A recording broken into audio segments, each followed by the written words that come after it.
Hey there, welcome to Dread Lullabies. I'm so glad you're here with me tonight. You know, they say the night is for resting, but for some, the darkness is where the real world begins. Tonight, I've put together a few true stories that are meant to be heard in the quiet.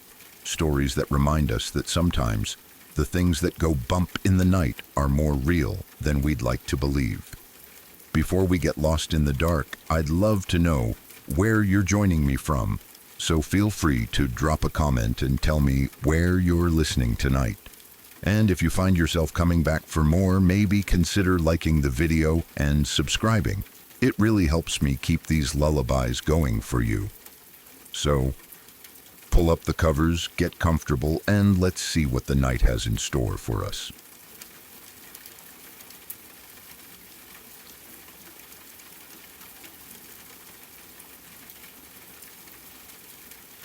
I grew up in a house that always felt wrong, even when nothing obvious was happening. I didn't have the words for it back then, but looking back now, I can say that the feeling followed me every single day I lived there. This was in northern Illinois, in an old house that had clearly been standing long before my family ever arrived. I lived there from kindergarten until the end of 7th grade, which means most of my childhood memories are tied to that place. Some of them are normal, but many of them are not. When I was very young, one of the first strange things I remember is what would happen at night when I was falling asleep. Almost every night, right as I was drifting between being awake and asleep, I would hear a soft singing voice. It wasn't loud, and it wasn't frightening at first. It was gentle, slow, and calm, like someone humming or singing quietly to themselves. The strange part was that it didn't matter whether my mom was home or not. Sometimes she was asleep. Sometimes she wasn't even in the house. The voice was still there. It felt close, like it was inside the room with me, not coming from another part of the house. For a long time, that voice actually comforted me. I didn't question it. As a child, you accept things more easily. I would lie there, listening to it, and eventually I would fall asleep. Then one day, it stopped. Just like that. No warning, no fading away, just gone. I remember noticing its absence more than its presence. The nights felt quieter, but also heavier somehow, like something familiar had been taken away. That house had other strange things too. I constantly saw movement out of the corner of my eye, or shadows that didn't make sense, shapes that vanished the moment I turned my head to look directly at them. Sometimes it felt like someone was watching me, even when I was alone in my room. Once, I swear I saw a man standing outside my window looking in. The terrifying part was that my bedroom was on the 2nd floor. There was no porch, no ladder, no tree close enough for someone to stand there. I froze when I saw him, my heart pounding so hard I could hear it in my ears. When I looked again, he was gone. At the time, I didn't tell anyone. I didn't know how to explain it, and I was afraid no one would believe me. So I kept it to myself and tried to pretend it didn't happen. But the feeling never fully left. The house always felt watched, like it was aware of us. Eventually, we moved. I thought that would be the end of it. I believed that whatever was wrong belonged to that house, and leaving it behind would bring peace. In some ways, I was wrong. The second house was in the next town over. It was newer, but something about it felt even worse. Where the first house was quietly unsettling, this one felt aggressive. The strange things that happened here were louder, more physical, and much harder to ignore. These memories aren't in perfect order, but they all left deep marks on me. One night, I was sitting in the living room around midnight, just watching television. Nothing scary was on, just some random late-night show that barely held my attention. I was sitting on the couch with our dog beside me. The house was quiet. Then, without warning, there was a loud bang on the door that led from the hallway to the garage. It was sharp and sudden. And both me and the dog snapped our heads toward the sound at the same time. I tried to brush it off. Houses make noises, I told myself. Maybe it was the wind, or the temperature shifting. I went back to watching TV, though I felt uneasy. About 30 minutes later, it happened again. This time, the bang was much louder, so loud that the door actually swung open about 90 degrees. That was when real fear hit me. My heart started racing. I felt cold and hot at the same time. I grabbed the closest thing I could find to defend myself. I wish I could say it was something sensible, but it wasn't. I grabbed a shoe. The layout of the house allowed you to reach the same spot from 2 different hallways, forming a kind of circle. I chose the longer route so I wouldn't be surprised from behind. I moved slowly, listening for any sound. When I reached the garage door, there was nothing there. No one. The big garage door was locked. The back door was locked. Everything was exactly as it should have been. I stood there for a long time, trying to calm myself down, trying to convince myself that it was nothing. But deep down, I knew it didn't feel like nothing. Another night, I was in my bedroom talking to my brother who was sitting at the computer. We shared a room at the time. He said something random and I sat up to look at him. That's when I saw it. Out of the corner of my eye, a white figure appeared, peeking around the door frame. It wasn't a full body. It looked like shoulders, a neck, and a head, just enough to look human. The part that made it even more disturbing was the space it was peering from. There was barely a few inches before the wall turned into my sister's room. There was no room for someone to stand there. I stared, frozen, my mouth dry, my mind screaming at me to move, but my body refusing. When I looked again, it was gone. Years later, even now, writing this, I sometimes feel that same fear creep back in. As I sit here, I notice things out of the corner of my eye. I hear sounds outside my window, movement that might be nothing, but my brain refuses to fully relax. I feel watched, even when I know logically that I'm likely safe. I don't know if these experiences caused my paranoia, or if my paranoia made the experiences feel worse.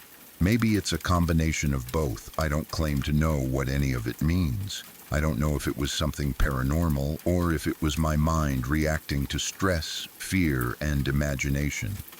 What I do know is that these moments felt real to me. The fear was real. The memories are real. They stayed with me, shaping how I react to darkness, silence, and being alone. Even now, I avoid sitting in the dark for too long. I don't like houses that feel too quiet. I'm always aware of doors, windows, and hallways. Maybe nothing supernatural ever happened. Maybe it was just a child trying to make sense of a world that felt unsafe. But sometimes, late at night, when the house is quiet and my thoughts start racing, I still wonder if something was there with me back then, and if it ever truly left.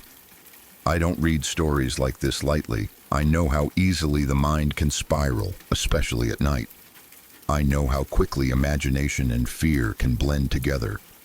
But I also know that some experiences stay with you, not because they were misunderstood, but because they were deeply unsettling in a way that never found a proper explanation. That's what makes them hard to let go of. Maybe these things happened because I was young. Maybe my brain was still developing, still learning how to separate reality from fear. Or maybe the houses themselves held something that didn't want to be ignored. I honestly don't know. All I know is that those years left marks on me, and sometimes, even now, those marks still ache in the quiet moments.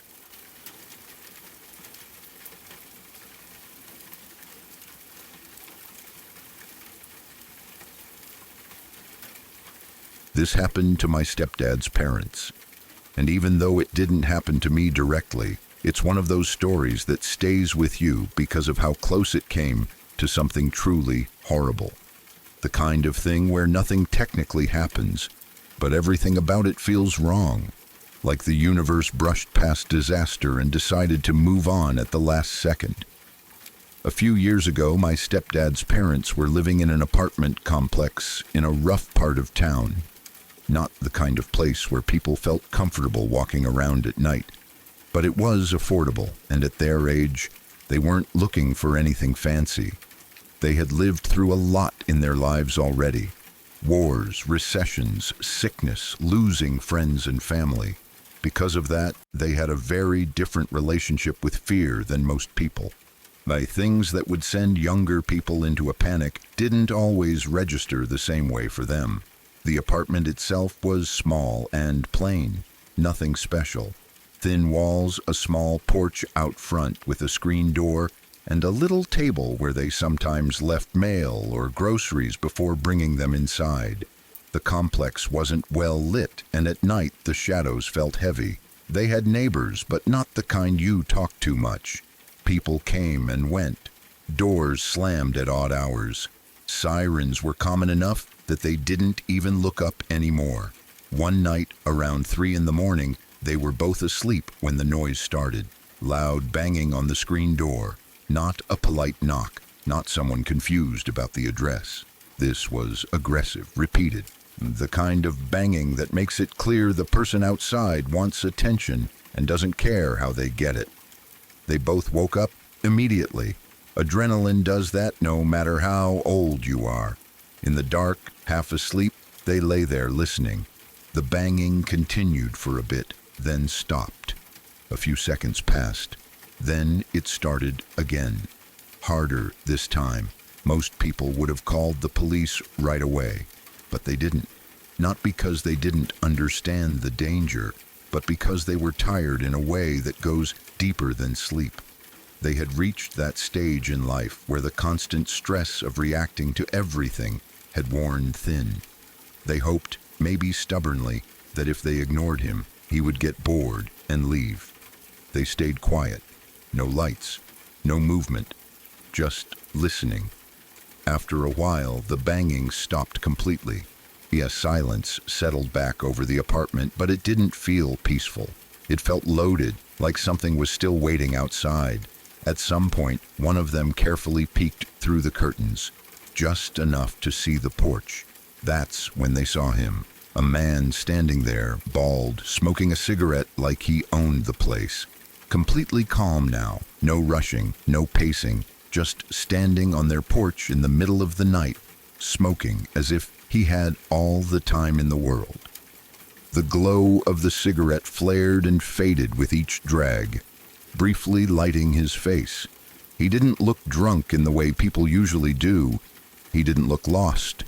There was no visible panic or confusion in his movements.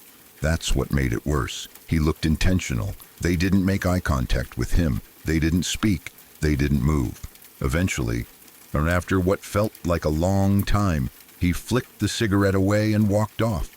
No threats shouted, no final knock. Just gone. They waited, listened. Time stretched out.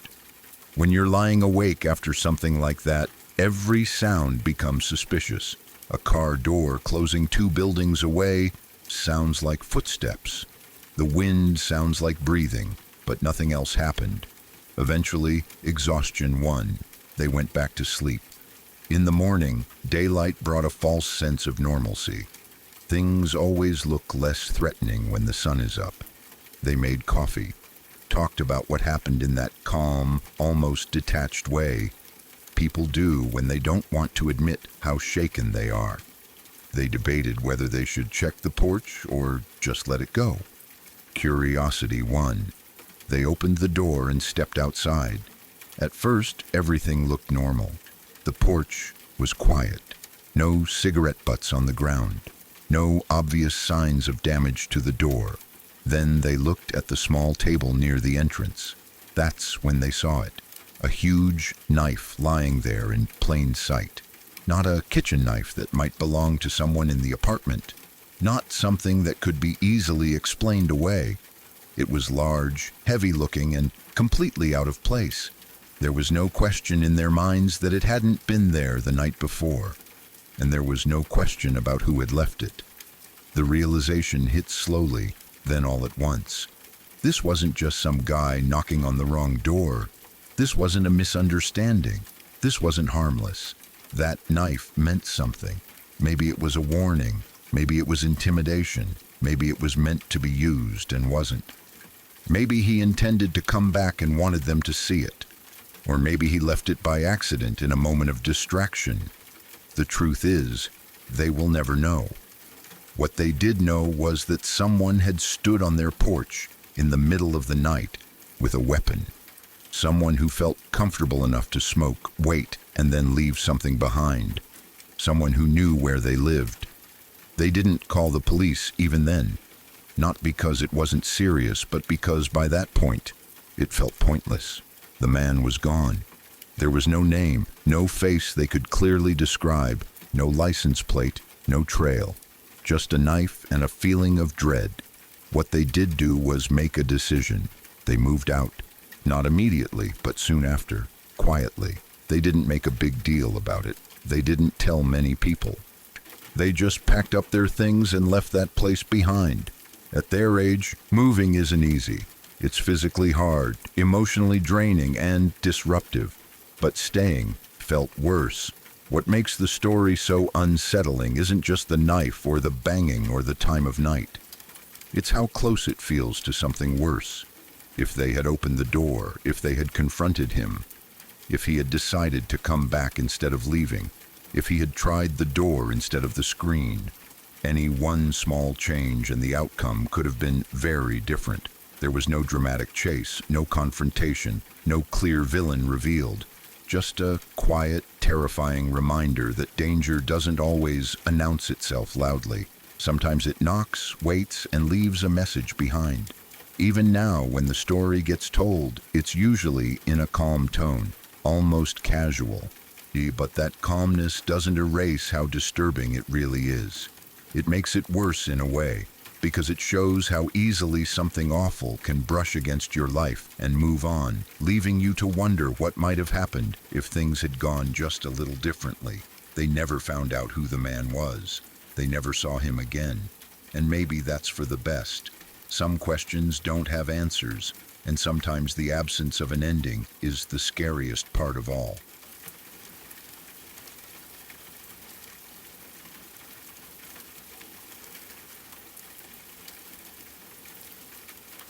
I was 20 years old at the time, working out in Colorado as a chairlift operator at Beaver Creek Resort. It was one of those phases of life where everything feels temporary but intense at the same time. I had moved out there with a few friends from high school, chasing snow, freedom, and the kind of adventure you only get when you're young and don't yet understand how fragile things really are. We lived together in a small place. Nothing fancy, but it felt like home because we were all there together. One of my roommates worked at the same resort as me, also running lifts, and our lives were built around early mornings, long cold days, and late nights filled with laughter, cheap food, and memories that felt like they would last forever. One day, out of nowhere, the house phone rang.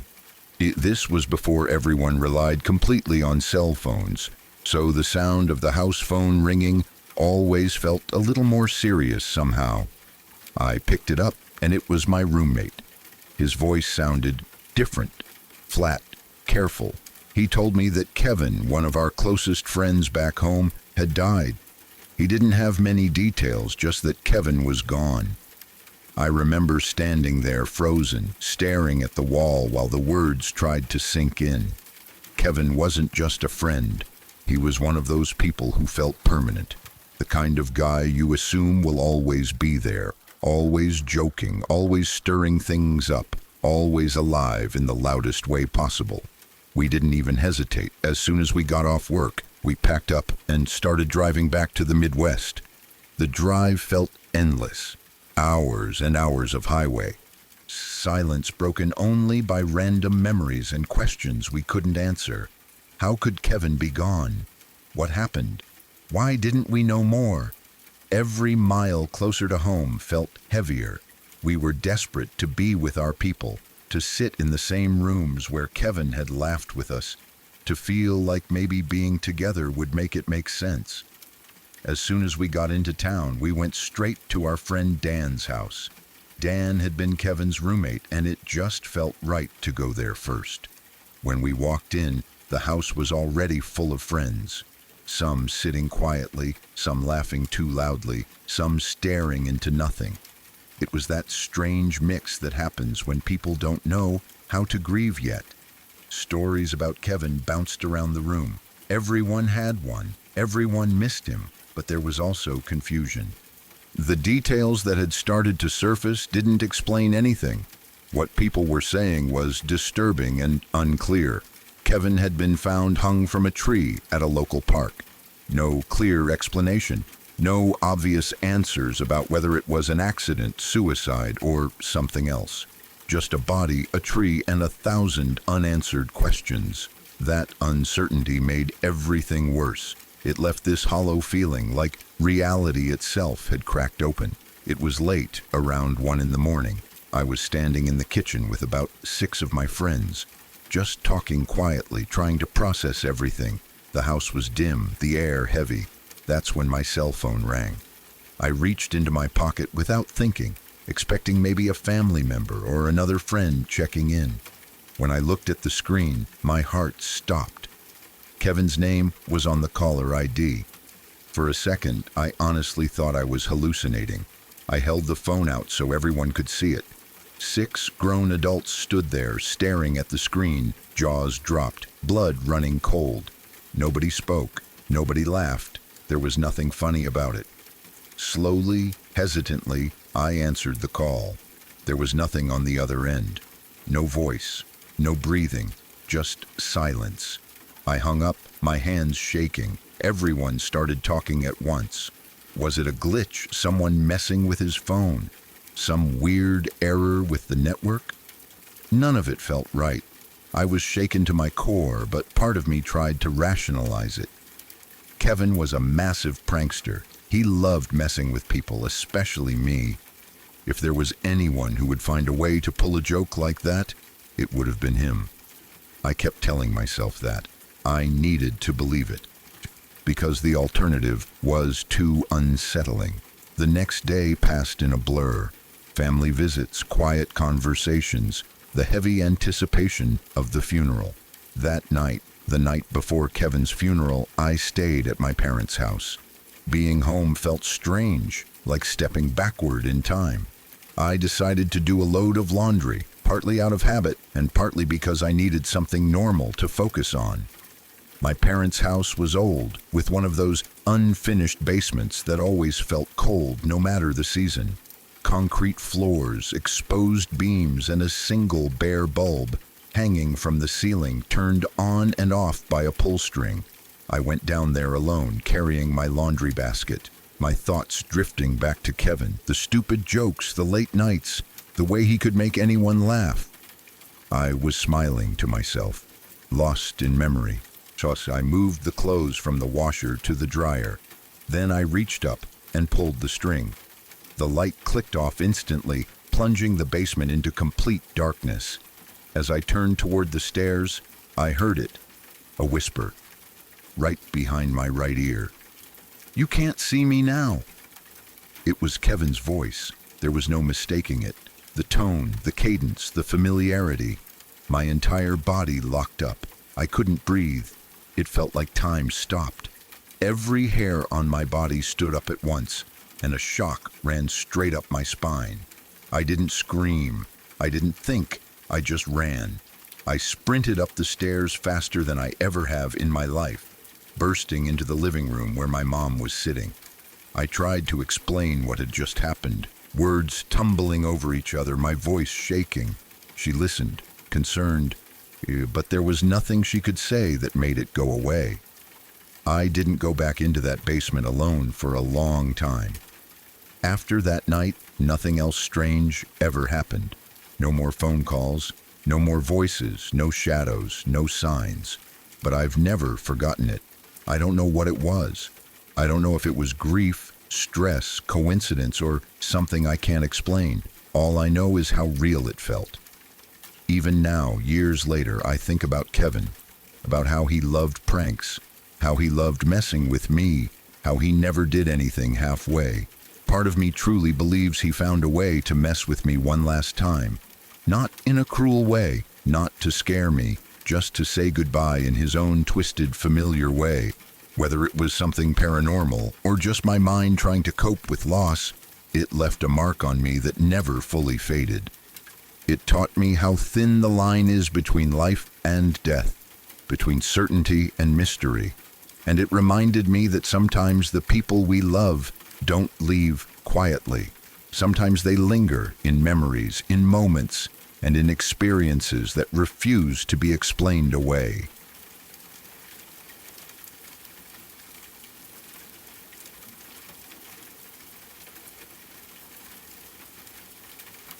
My mother told me this story years ago, and even though I've heard it many times, it has never stopped unsettling me.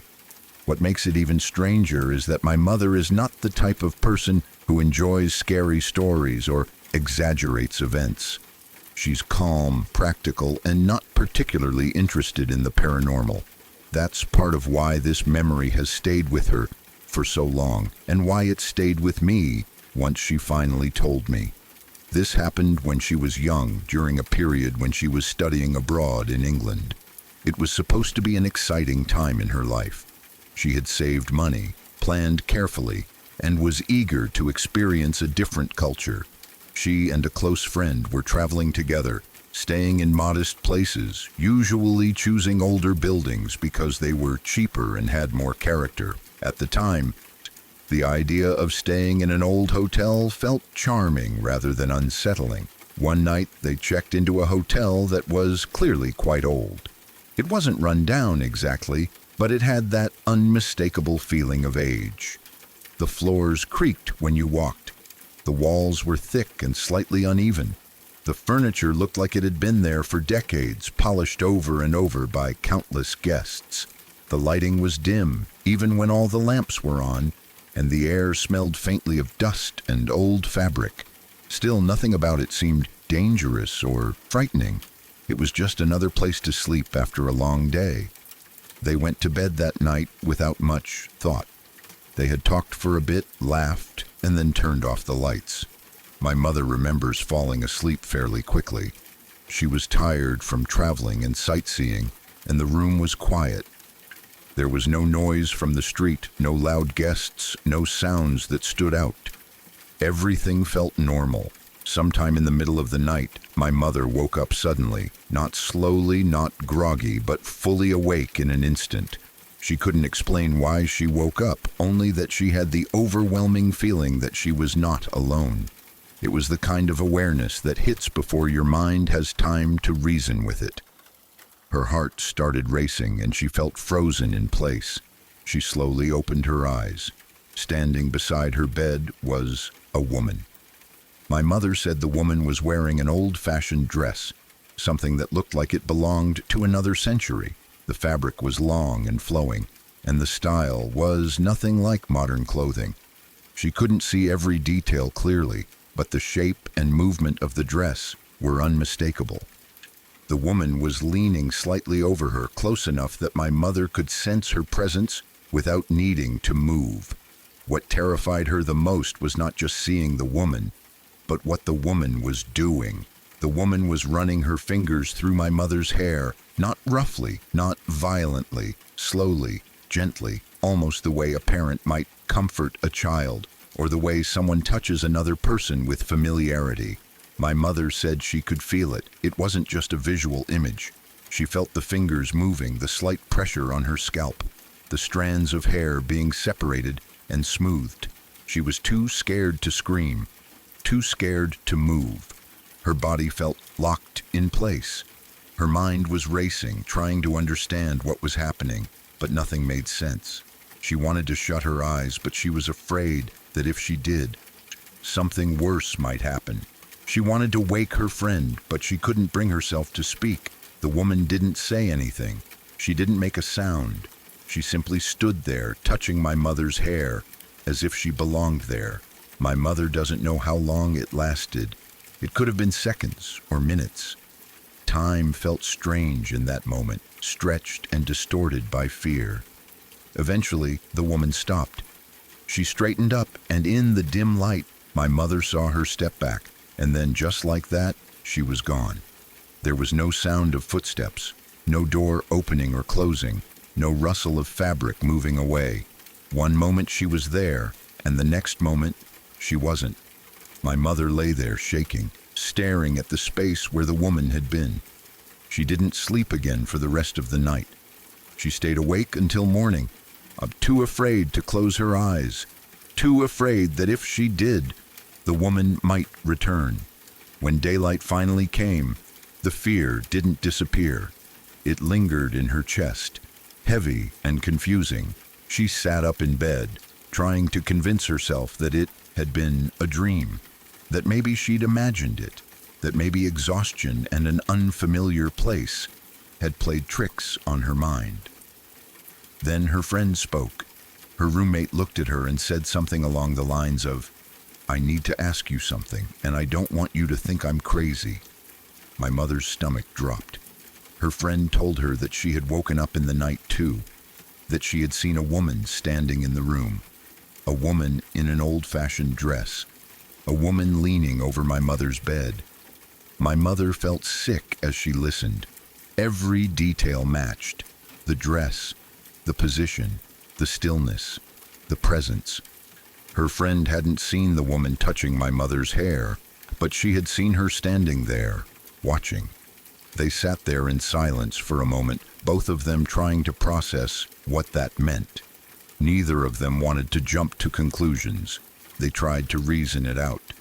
Maybe it was a shared dream. Maybe the lighting had played tricks on them. Maybe there was a hotel staff member who had somehow entered the room by mistake. That's when they checked the door. It was locked. It had been locked all night. The type of hotel lock that could only be opened from the inside or with a master key. There was no sign that anyone had entered. No explanation for how someone could have come in, stood over one bed, and left without unlocking the door or making a sound. They didn't report it. They didn't tell the hotel staff. They didn't want to cause trouble or be dismissed as hysterical tourists. They packed their things and left as soon as they could. My mother told me that they barely spoke about it afterward, not because they didn't want to, but because they didn't know how. There were no answers, no conclusions that felt safe or logical. Talking about it only made it feel more real. Years later, when she finally told me this story, she still got quiet when she described it. Her voice slowed. Her words became careful. She didn't embellish anything. She didn't try to make it scarier than it was. She just told it the way she remembered it. What stays with me is not just the image of the woman, but the intimacy of the act. Touching someone's hair is personal. It's not something a stranger does casually. But that detail makes the story feel deeply unsettling in a way that's hard to explain. My mother doesn't claim it was a ghost. She doesn't insist on a supernatural explanation. She simply says that it happened and that she has never been able to explain it. She has stayed in many hotels since then, including old ones, and nothing like that has ever happened again. But she still remembers that night clearly. The fear, the stillness, the feeling of being watched and touched, while completely powerless to stop it. And every time she tells the story, there's a moment where she pauses, as if she's back in that bed staring into the darkness, wondering who or what had been standing over her.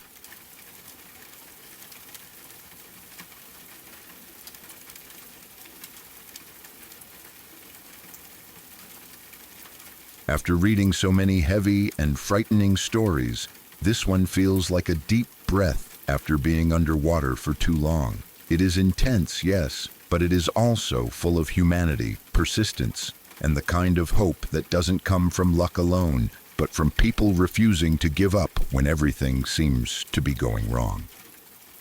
In 2024, a group of Lithuanian whitewater rafters were traveling together through one of the most remote and unforgiving river systems in Tasmania, Australia. This was not a casual trip or a tourist-friendly route. The Franklin River is wild, cold, and surrounded by dense wilderness where help is never close and mistakes can cost lives. These rafters were experienced, prepared, and moving as a team. But nature does not care how skilled you are. As the day was fading into twilight, one of the men, Valdes Bieliauskas, was thrown violently from his kayak. The water was freezing fast and powerful. When he went under, his foot became wedged tightly between two massive boulders beneath the surface. His head and shoulders stayed above the water, but the rest of his body was pinned and submerged. He could not pull himself free, and the current pressed against him constantly, draining his strength minute by minute. This was the kind of situation where panic could easily take over, but Valdes stayed conscious and aware. His fellow kayakers immediately realized something was wrong and rushed to help. They tried pulling him free, shifting rocks, adjusting angles, but nothing worked. His foot was locked in place, and every attempt to move him only made things worse. The cold was already beginning to take its toll on his body. Emergency services were contacted, and a rescue team eventually arrived. But this was deep wilderness. There were no roads nearby, no easy access points, and no quick solutions. As night fell, rescuers worked continuously, fighting exhaustion, darkness, and the harsh environment. Despite hours of effort, they could not free him. Throughout the night, Valdes' fellow rafters refused to leave him alone. They set up camp nearby, staying close enough to talk to him, encourage him, and keep his spirits up. Some of them translated between languages so rescuers could communicate clearly with him. Others brought him warm tea and reassured him again and again that he was not alone and that they were not giving up. In a situation like that, human connection can be as important as medical care. As the hours passed, it became clear that time was working against them. Valdes' leg was trapped so tightly that blood flow was compromised. Hypothermia was a growing threat. The rescuers were forced to consider an option that no one wanted to face. The only way to save his life might be to amputate his leg right there, between the rocks, in the middle of the wilderness. That decision was devastating but necessary. Preparations were made, and a doctor was ready to administer anesthesia and perform the amputation. Then, in a moment that felt almost unreal, the doctor slipped on the wet rocks and broke his ankle. He was immediately unable to continue. The procedure had to be stopped before it even truly began. Time passed again, slowly and painfully. Valdes remained trapped, cold, exhausted, and frightened, but still conscious. His friends continued to talk to him, to remind him to stay awake, to keep breathing, to hold on. Eventually, another doctor arrived and took over. The decision to amputate was made once more, and this time the procedure began. Partway through the amputation, the oscillating saw failed. It simply stopped working. In a controlled hospital environment, this would have meant switching tools. Out there, surrounded by rock and river and night, there was no backup. The doctor had no choice but to finish the job manually, breaking the bone the rest of the way by hand. It was brutal, fast, and done purely to save Valdes' life. Once the amputation was complete, Valdes was finally pulled free from between the rocks. After hours of being trapped, he was out. But the danger was far from over. Almost immediately after his body began to warm back toward a normal temperature, his heart stopped. He went into cardiac arrest. Rescuers acted instantly. He was intubated on site and placed on a Lucas device, a machine that delivers continuous chest compressions to keep blood circulating when the heart cannot beat on its own. While this was happening, arrangements were made to evacuate him as quickly as possible. Valdes was airlifted out of the wilderness and flown to the nearest hospital capable of handling his condition. There, doctors placed him on ECMO, an advanced life support system that temporarily takes over the function of the heart and lungs. It is often used as a last resort when the body cannot survive on its own. For Valdes, it was the only thing keeping him alive. Physically, he began to improve. His vital signs stabilized, and his body responded to treatment. However, he remained heavily sedated in the intensive care unit. Whenever doctors tried to reduce sedation, he became extremely agitated. His mind and body were both dealing with severe trauma, and waking him fully was not yet possible. At this point, something quietly beautiful happened. A Lithuanian-Australian woman from the local community learned about his situation and came to the hospital. She sat with him, speaking to him in his native language. She talked to him gently, calmly, reminding him where he was, telling him he was safe and that people were waiting for him. Even though he was in an induced coma, those familiar sounds and words mattered. Over time, Valdis was slowly brought out of sedation. He woke up alive, aware, and surrounded by people who had fought relentlessly for him. The road ahead was long and difficult. He had lost a leg. His body had been through extreme trauma, but his recovery would not be quick or easy. He began initial rehabilitation in Australia, learning basic movements again, rebuilding strength, and coming to terms with what had happened. Later, he returned to Lithuania to continue his recovery closer to home.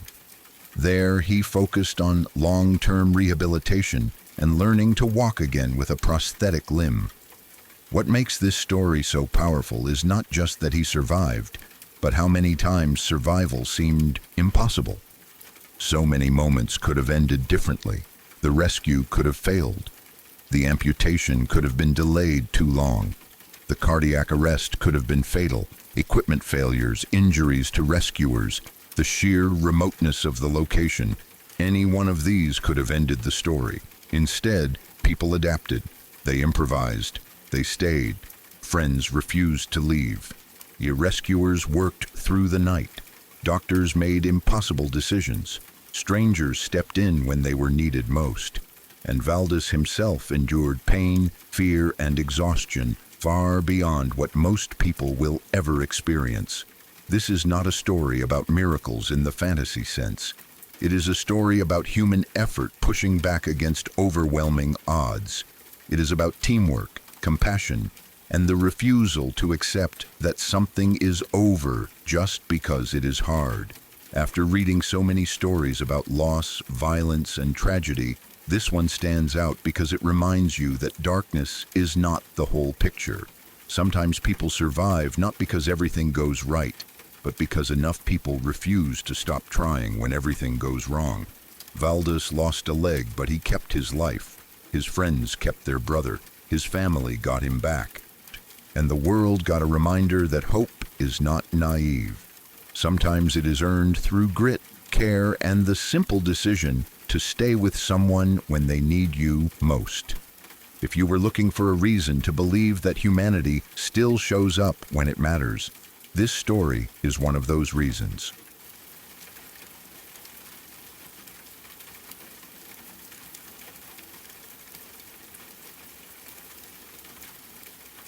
Not the scariest thing I have ever experienced, but it is one of those memories that never really faded, no matter how much time has passed. Even now, when I think back on it, there is this strange mix of confusion, fear, and disbelief that settles in my chest. At the time, I was young, around 14, and the world already felt tense and uncertain. This was during the lead-up to what would later be known as shock and awe, right before the invasion of Iraq. The news was filled with warnings, speculation, and talk of war, and even though I was just a kid, that anxiety seemed to seep into everyday life. My hometown is in Central California, a place that on the surface feels quiet, flat, and uneventful. But geographically, it sits almost perfectly between three large military air bases. Growing up, seeing military aircraft wasn't unheard of, but in the month or so before the invasion, it became constant. Apache helicopters flew overhead nearly every day. The low, heavy thump of their blades became background noise. Sometimes you'd see multiple aircraft moving in formation, sometimes just one cutting across the sky like it had somewhere urgent to be. Even as a kid, I knew something big was coming. You could feel it in the air, not just literally, but emotionally. The first strange event happened around midday. It was bright out, the sun high, the kind of normal, boring afternoon you don't expect anything unusual from. I was downtown with my dad, just walking along, probably running errands or grabbing food. I remember glancing down at the sidewalk and noticing my shadow. At first I thought my eyes were playing tricks on me, but something about the light felt off. There was this faint greenish tint to everything. It wasn't dramatic at first, just subtle enough to make me pause. I pointed it out to my dad, saying something like, "How the light looked weird." As I was talking, without any warning at all, the entire sky lit up. And when I say lit up, I mean it was blinding, bright as hell, brighter than anything I had ever seen in my life. Instinctively, I raised my hands to shield my eyes because it physically hurt to look at. It felt like the sun had suddenly dropped closer to the earth. Then, just as fast as it happened, everything went dark. Not pitch black, but like instant dusk. That eerie, in-between light where shadows stretch long and colors drain away. And then, just as suddenly again, everything went back to normal daylight. The entire event couldn't have lasted more than 5 to 10 seconds, but it felt much longer in my memory. I remember looking around, trying to make sense of it. People on the street were reacting too. Some were crouching down like they were bracing for impact. Others were running toward doorways or ducking behind cars. Everyone looked confused and scared. The weirdest part was that there was nothing in the sky. No explosion, no aircraft, no smoke, no sound that I could remember. Just light, darkness, and then normal again, as if nothing had happened. To this day, I have never been able to fully explain what that was. I've tried to rationalize it as some kind of military test. Maybe something atmospheric, maybe even some rare natural phenomenon. But the timing, with all the military buildup, made it feel connected to something bigger, something we weren't meant to understand. Not long after that, another strange incident happened. This one felt even more unsettling because it was quieter, more personal. I was at home, walking out to the driveway to grab something from the car. It was calm, nothing unusual happening, when I heard this sound. It was far away at first, a strange metallic whining noise, almost like a mechanical hum stretched out into a long, eerie tone. It didn't sound like a plane. It didn't sound like a helicopter. It sounded wrong. I looked up, and that's when I saw it. A massive object flew over my house, moving fast, but not so fast that I couldn't really look at it. It was shaped almost like a torpedo, long and cylindrical, with wings. It was metal, unmistakably so, and it flew low enough that I could see markings and labels along its side. That detail is what stuck with me the most. This wasn't some distant dot in the sky. This was close, deliberate, and very real. In terms of size, it was about as big as a small sedan, way too large to be any kind of remote-controlled aircraft, and it didn't resemble any plane I'd ever seen. It didn't have the usual profile, and the sound it made didn't match anything familiar either. It passed overhead and was gone in seconds, leaving behind that strange silence you get after something loud and unnatural moves through the air. I remember standing there, frozen, trying to process what I had just seen. Again, I never got any confirmation of what it was. I've always assumed it was military-related, some kind of experimental craft or missile system being tested or moved. But at the time, with everything going on, it just added to that growing sense that something huge and dangerous was unfolding beyond what ordinary people were being told. The third event is the one that still ranks as the scariest thing I've personally experienced, even if it's a little less mysterious now that I understand what it probably was. It happened the summer after shock and awe officially began. My grandparents had taken my brother and me down to Los Angeles for a visit. On the drive back north, we were traveling through the Grapevine late at night, probably around 10 or 11. The Grapevine is already an eerie place at night. Long stretches of road, dark hills, and very little light beyond your headlights. and the occasional car passing by. As we were driving, something caught my eye in the sky. At first, it looked like a bright star, nothing unusual. But then it started to grow. Slowly at first, it expanded, looking more like the lights of an approaching airplane. But it didn't stop growing. It kept getting bigger and brighter, far beyond what any plane's lights should look like. Soon, it became this massive ball of light, pulsing with energy. Each pulse seemed to radiate outward, illuminating the surrounding foothills. Shadows formed and shifted across the landscape below it. Then, from the center of this glowing mass, a bright green light burst outward. It was followed by a ring of pearlescent light that expanded even faster, spreading outward like a shockwave. The whole thing turned into what looked like a gigantic fireball, brighter than the sun, hanging in the sky. It was overwhelming, beautiful in a terrifying way. Cars began pulling over along the road. People got out, was standing on the shoulders, staring up at the sky. No one knew what was happening. In that moment, it genuinely felt like the end of the world, like this was some kind of attack, some final event we were powerless to stop. The fear was real, thick in the air, shared by everyone who was witnessing it. What made it even stranger was that after the initial explosion of light, it didn't just disappear. It stayed there, shimmering and pulsing, for what felt like forever.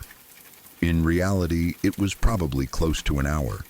This massive glowing presence just hung in the sky, slowly fading but never fully vanishing until much later. Later on, I learned that it was likely a missile explosion from a nearby military base. A test gone wrong or a deliberate detonation at high altitude. Knowing that doesn't make the memory any less intense. At 14 years old, standing on the side of the road in the middle of the night, watching the sky explode in green and white light, it was pure terror. These were the days before smartphones, before everyone had a camera in their pocket. I know how unbelievable all of this sounds written out. I know how it probably reads like exaggeration or fiction, but it happened. And even though there are explanations for some of it now, at the time, it felt like the world itself was cracking open. Those events stuck with me. They shaped how I understood fear, uncertainty, and how little control we really have over the big forces moving around us. Semi-explainable or not, they were terrifying. And for a 14-year-old kid, watching the sky light up, darken, explode, and hum with unseen machines, it was enough to leave a mark that never really went away.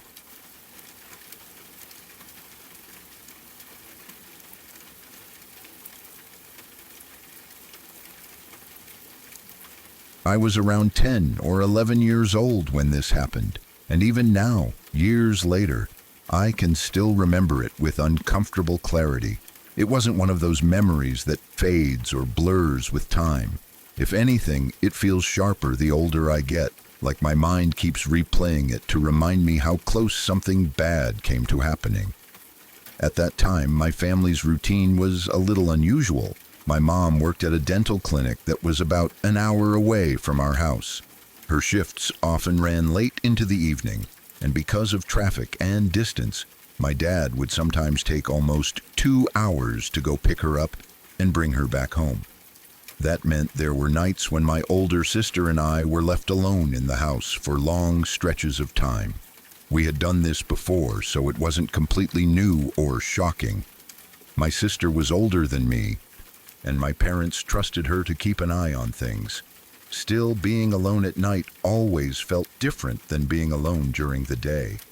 The house felt bigger. The shadows felt deeper. Every small noise seemed louder than it should have been. That particular night, everything felt normal at first. It was around 8 in the evening. I was downstairs in the kitchen, eating. I don't remember exactly what I was having, just that I was sitting there, minding my own business, not thinking about anything scary at all. My sister was upstairs in the living room, sitting on the sofa, probably watching TV or doing something on her phone. Our house layout is important to understand what happened next. The staircase leading upstairs ran along a wall that passed by a room on the lower level. That room connected directly to both the garage and the basement. The basement was unfinished, darker, and always gave me a weird feeling even during the day. The garage door and a basement window were also down there, which we rarely thought about at the time. After I finished eating, I decided to go upstairs to join my sister. I remember carrying my plate toward the stairs and starting to climb up. I had just reached the part of the staircase that passed by that room when everything changed in an instant. Out of nowhere, I heard a voice. It wasn't faint. It wasn't distant. It wasn't something I could easily dismiss as the TV or my imagination. It was loud, clear, and close. A very deep voice said, "Well, hello."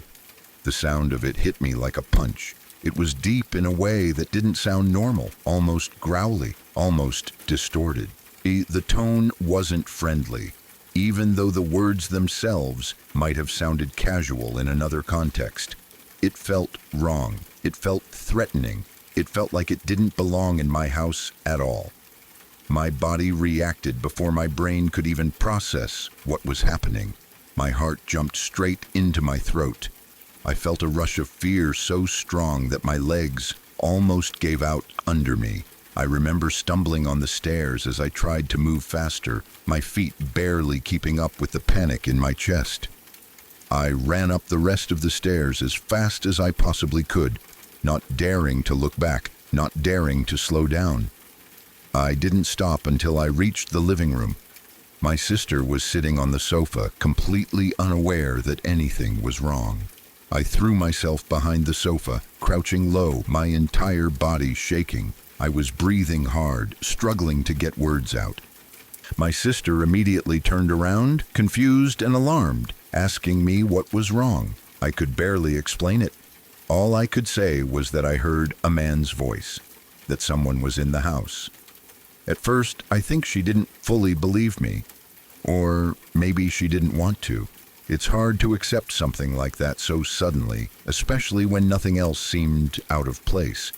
The house was quiet. There were no footsteps, no doors slamming, no obvious signs of someone being there. But I was absolutely certain of what I heard. That voice did not come from my imagination. It didn't come from outside. It came from inside the house. The fear wouldn't leave me. I felt exposed, like someone could come around the corner at any second. I remember my hands shaking so badly that I could barely hold on to anything. That's when I decided to call 911. Yeah, I don't remember exactly what I said to the dispatcher, only that my voice was high and panicked. I told them I thought someone had broken into our house, that my sister and I were home alone. They took it seriously. The wait for the police felt endless. Every sound made me jump. Every creak of the house felt like proof that someone was still there watching us. My sister stayed close, trying to calm me down, but I could tell she was scared too, even if she tried not to show it. When the police finally arrived, the relief was immediate, but mixed with dread. Seeing uniformed officers in our house made the situation feel real in a way that was terrifying on its own. This wasn't just a kid being scared anymore. This was something serious enough to bring the police. The officers started checking the house carefully. They went through each room, opening doors, shining flashlights into dark corners. When they went down into the basement, I remember holding my breath, waiting to hear something awful. A few minutes later, they came back upstairs with information that made my stomach drop. They had found several smashed beer bottles on the basement floor. The basement window was open. Suddenly, everything made sense in the worst way possible. Someone had been in our house, not a ghost, not my imagination, a real person, a stranger. The police explained that there had been reports of a man breaking into houses in the area, a homeless man who would sneak into basements or garages, mostly looking for alcohol. He wasn't targeting people specifically, just whatever he could steal to feed his addiction. That knowledge didn't make it feel any less terrifying. In fact, it made it worse. because it meant that while my sister and I were sitting upstairs, trying to enjoy a normal evening, there had been a grown man in our basement, close enough to talk to me, close enough to scare me half to death. The police continued their investigation, and eventually they were able to track him down and arrest him. I don't know all the details of how that happened. At that age, my parents shielded us from a lot of the specifics. All I knew was that he had been caught and that he wouldn't be breaking into houses anymore. After that night, things changed in our home. My parents were shaken even if they tried to hide it. They installed locks on all the windows. They made sure everything was double-checked before leaving us alone again. The sense of safety we had taken for granted was gone. For a long time after that, I couldn't walk past that staircase without feeling a chill run through me. The sound of that voice would replay in my head when the house was quiet. I had trouble sleeping. I became hyper-aware of every noise, every shadow. Even now, as an adult, I still think about it sometimes. Not because something supernatural happened, but because something very real did. A stranger invaded the space where I was supposed to be safest, and for a brief moment, he let me know he was there. That single sentence, spoken in that deep, terrifying voice, changed how I saw the world. It taught me far too early that danger doesn't always announce itself loudly. Sometimes it waits in the dark, just on the other side of a wall, until the moment you pass by. And even though the man was caught, even though locks were installed and time moved on, that fear never completely left. It just learned to stay quiet, waiting, like a memory that still knows exactly how to say, "Well, hello."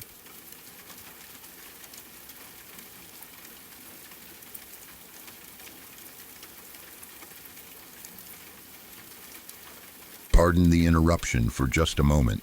I hope these stories are keeping you on the edge of your seat tonight. If you're finding yourself drawn to these dark accounts, I'd love to have you join us. If you're new here, please consider hitting that subscribe button. We share new true horror stories every single day, and being part of the community is the only way to make sure you never miss a nightmare. A quick like and a comment also means a lot. It really helps the shadows spread a little further.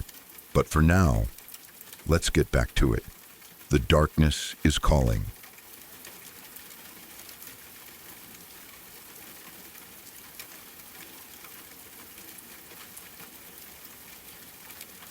This happened to me about 2 years ago in December, and even now when I think back on it, the memories still feel sharp and unsettling. At the time, I didn't believe in ghosts, spirits, or anything paranormal. I was very grounded, very logical, and if something strange happened, I always assumed there was a reasonable explanation. My ex-wife was the opposite. She fully believed in ghosts, energies, and unseen presences. She talked about them openly and often, while I usually brushed it off or joked about it. At first, we were living in a rental house. From the beginning, she would comment on things that I didn't notice at all.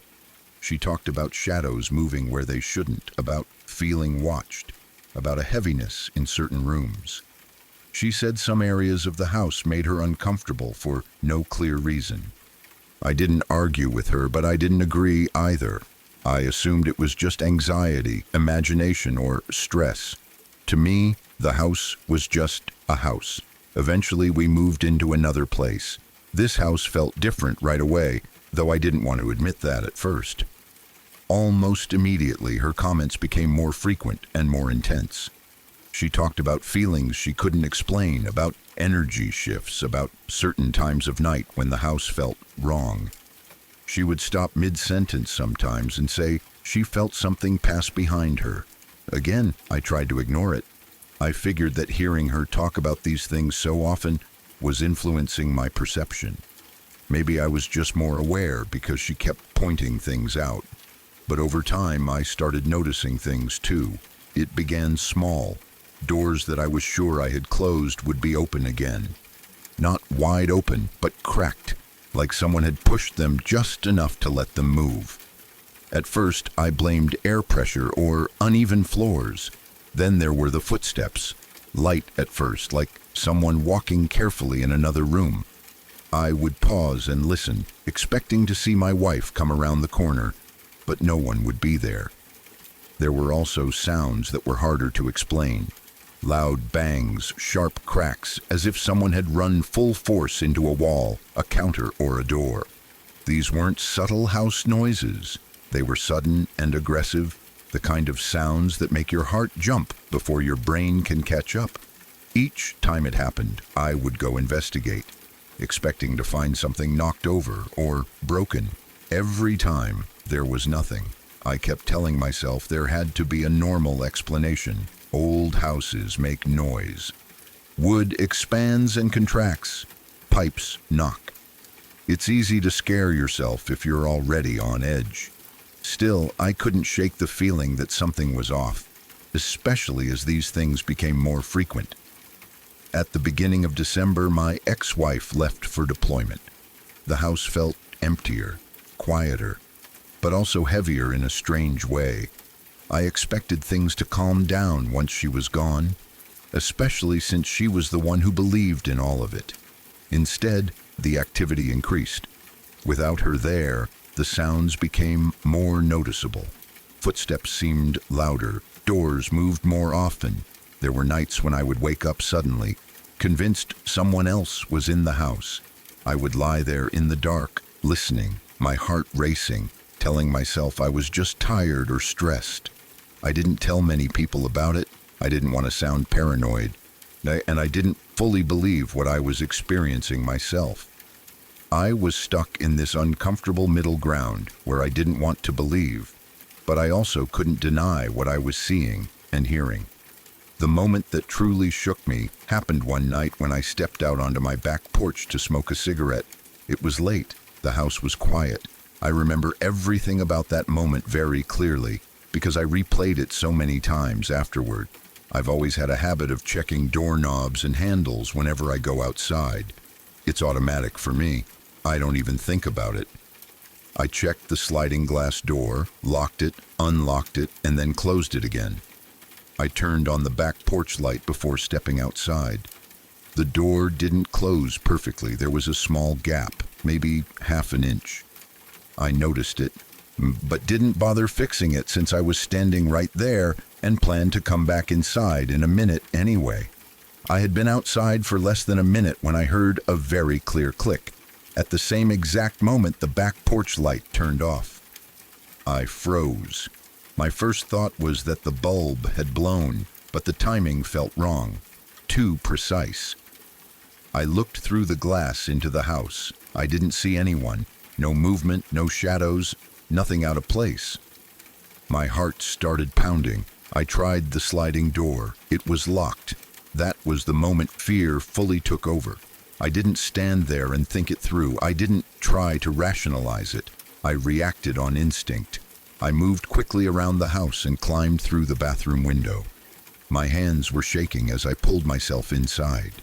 The house felt different now, heavier, silent in a way that felt unnatural. The first thing I did was go to the bedroom and grab my hatchet from under the mattress.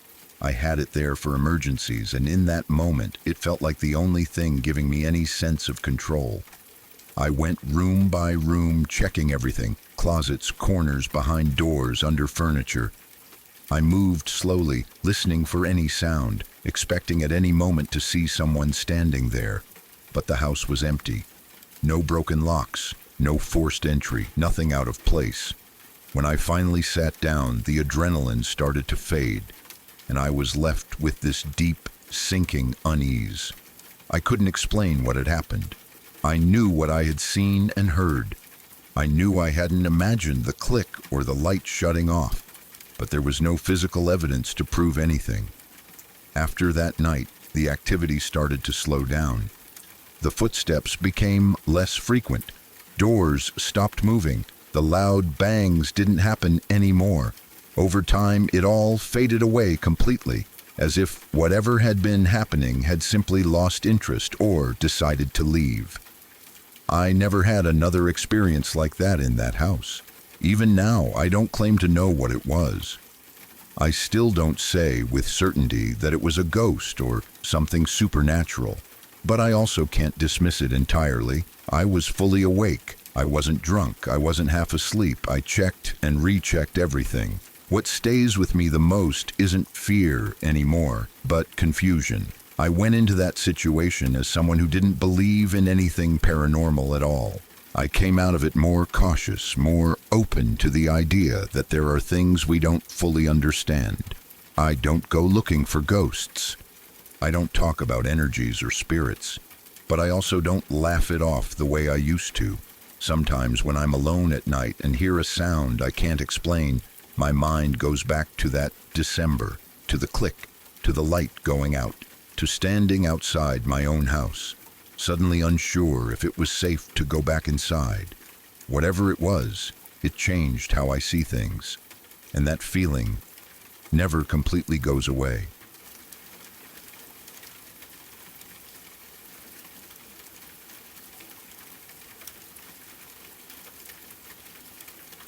I was around 12 years old when this happened, old enough to remember every detail clearly, but still young enough that the world felt half magical and half terrifying when the lights went out.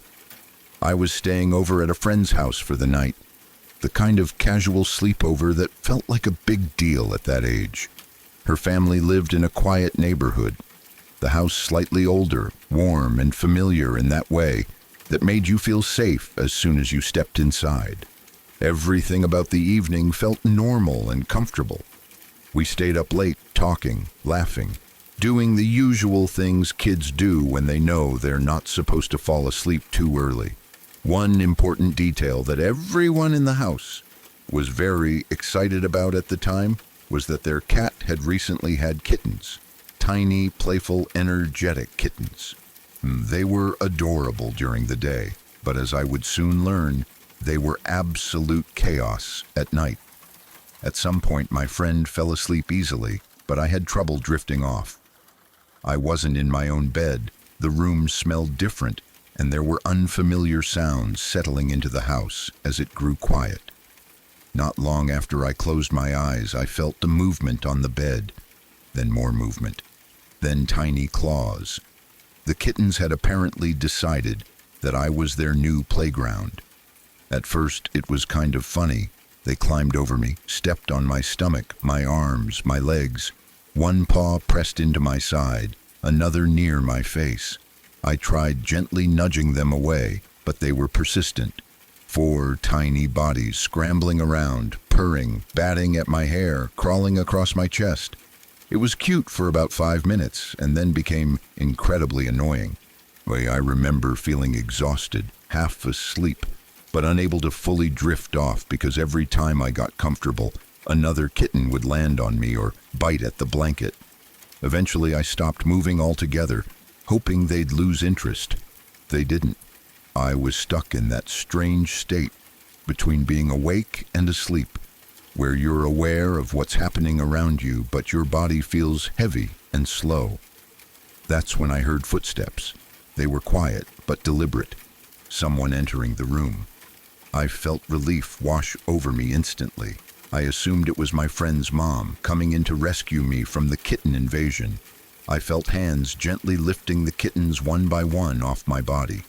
Each kitten disappeared, carried away carefully. The weight lifted from my chest and legs, and finally the bed was still again. In my half-asleep state, I turned my head slightly, just enough to glance over my shoulder. I mumbled a tired "thank you," barely opening my eyes. In that brief moment, I saw the back of the person leaving the room. It was a tall, thin woman, lanky. She had long, dark hair that fell straight down her back. I remember the way she moved, calm and unhurried, as if she had done this many times before. She didn't turn around. She didn't say anything. She simply walked out of the room with the kittens. At the time, my brain didn't question it. I was tired. I assumed my eyes were playing tricks on me. I rolled over, finally comfortable, and fell asleep almost immediately. There was no fear, no alarm bells, just relief and exhaustion. The next morning, everything felt normal again. Sunlight filled the room. My friend was awake, chatting about breakfast. We went downstairs where her mom had just walked in through the front door, still wearing her jacket. I remember smiling and casually saying something like, "Thanks for taking the kittens last night. They were driving me crazy." Her mom stopped. She looked at me, genuinely confused. Not joking, not amused, just confused. She asked me what I meant. I repeated myself, explaining that she had come in during the night and taken the kittens away so I could sleep. Her expression didn't change. She slowly told me that she couldn't have done that because she had been working the night shift and had only just gotten home a few minutes earlier. I laughed at first. I thought she was messing with me. Then I realized she wasn't. She called my friend over and repeated what she'd just said. My friend looked just as confused. She told me her mom worked overnight regularly and wasn't home at all during the night. I felt a strange chill run through me. I tried to rationalize it immediately. Maybe it was my friend's dad, but he wasn't tall or lanky and he didn't have long hair. Maybe it was my imagination, a dream layered over reality. Maybe I had moved the kittens myself without fully waking up. But that explanation didn't sit right either. I clearly remembered hands lifting them, the weight leaving my body, the sound of someone walking away, and the image. That brief, clear image of the woman with long, dark hair. My friend's mom was short, with blonde hair. Completely different. There was no one else in the house who matched what I saw. No relatives visiting, no neighbors who could have come inside unnoticed. No explanation that fit neatly. The kittens, by the way, were found in another room entirely, curled up together as if they had been placed there intentionally. I didn't say much after that. I didn't want to sound dramatic or scared. I brushed it off, pretending it was probably nothing. But the feeling stayed with me. That uneasy sense that something didn't add up. That my tired brain alone couldn't explain what happened. Even now, years later, I still think about that night. About how calm it felt. How natural it seemed in the moment. There was nothing threatening about the presence, no fear, no malice, no sense of danger, just a quiet intervention, like someone noticed I was uncomfortable and decided to help. That's what makes it harder to dismiss. If it had been frightening, I could have written it off as a nightmare. If it had been chaotic, I could have blamed stress or imagination.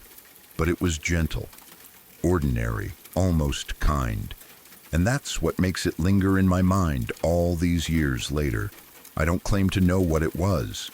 I don't even claim that it was something supernatural. I know how the brain can blur lines when you're exhausted. I know how memory can fill in gaps. But I also know what I experienced felt real in a way dreams usually don't. Sometimes when I think about it, I wonder if that house had a history. If someone had once lived there who loved animals, who moved quietly through rooms at night. Other times I wonder if my mind simply created something to solve a problem in the easiest way possible. Either way, it's one of those moments that never fully fades. A small, strange experience that doesn't demand belief, but doesn't allow itself to be forgotten either.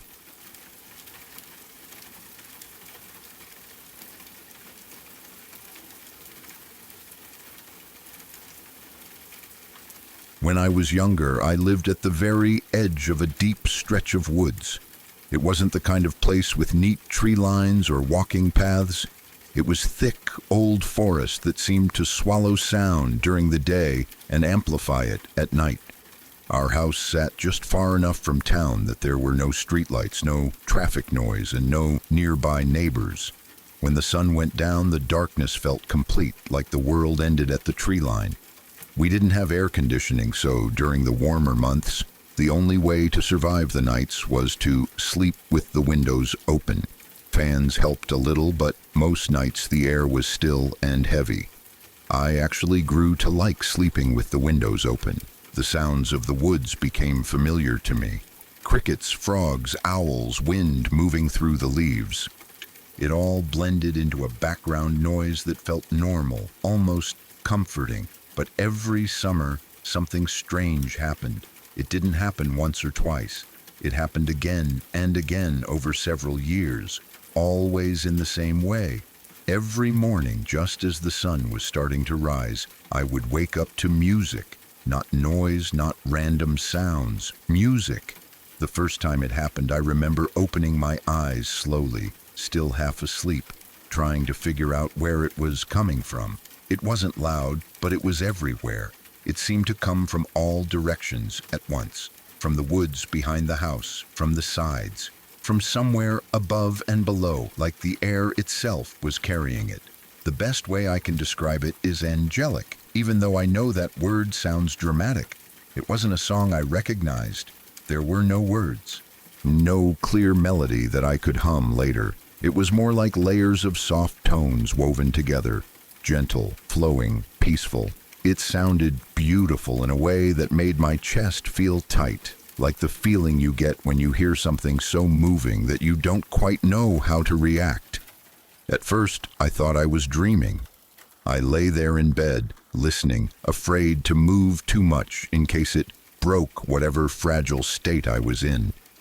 I remember wondering if this was what people meant when they talked about waking dreams. The music didn't fade when I became more awake, though. If anything, it became clearer. I sat up slowly in bed and looked toward the open window. The sky outside was just beginning to lighten, that soft gray-blue color that comes right before sunrise. The trees were still dark shapes against the horizon. The music continued, steady and calm. I didn't see anything unusual, no lights, no movement, just the woods.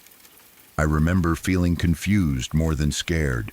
Part of me expected the sound to suddenly stop, like when you wake up fully and a dream disappears, but it didn't. It went on for several minutes, slowly fading as the sun rose higher and the normal morning sounds took over. Birds started chirping, the world shifted into daytime, and just like that, the music was gone. I didn't tell anyone.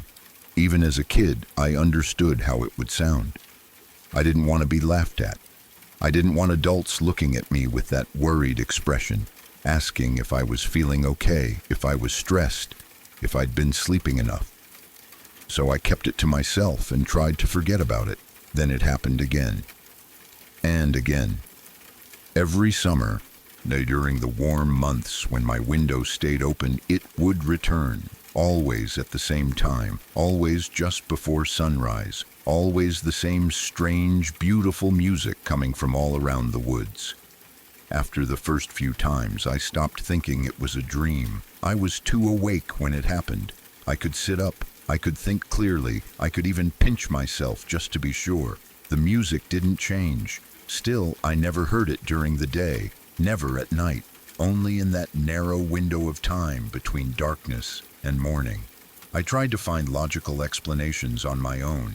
Maybe it was some kind of bird or insect I wasn't familiar with. Maybe the sound carried differently in the early morning air. Maybe it was wind moving through the trees in a specific way. But none of those explanations felt right. I had grown up around those woods. Why, I knew the sounds they made. This was different. The music didn't feel mechanical or natural in the usual sense. It didn't repeat in a predictable pattern. It didn't rise and fall like wind. It felt intentional, like something being played rather than something happening by accident. What made it even stranger was how it made me feel. I wasn't afraid. I wasn't excited either. I felt calm, almost heavy, like my body didn't want to move. There was a sense of being watched, but not in a threatening way. More like being noticed, aware of something larger than myself, even though I couldn't see it. As the years passed, I started to question myself more. Was I temporarily crazy? Was my brain half asleep and filling in the gaps with something comforting or strange? Could stress or hormones or imagination explain it? I didn't feel unstable in any other part of my life. I didn't hear voices, I didn't see things. This was the only experience like it. What bothered me most was how consistent it was. Dreams are messy. Hallucinations, as far as I understood them, aren't scheduled. But this was like a routine. Same season, same time, same place.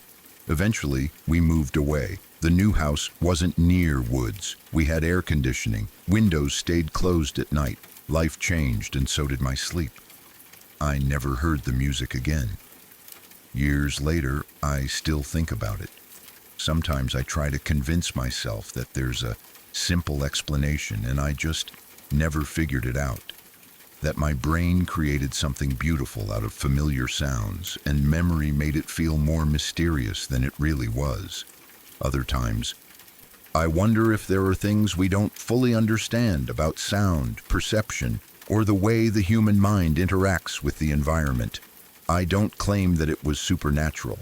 I don't say it was angels or spirits or anything like that. I don't even know what I believe about it. All I know is that it happened over and over, and it felt real to me in a way that's hard to explain. What stays with me isn't fear, but curiosity. I sometimes wonder if someone else living near those same woods heard it too, and never told anyone for the same reasons I didn't. I wonder if it still happens, every summer morning, unnoticed by most people because they're asleep or because their windows are closed. And every now and then, when I wake up early and the world is quiet in that same soft way, I listen, just in case.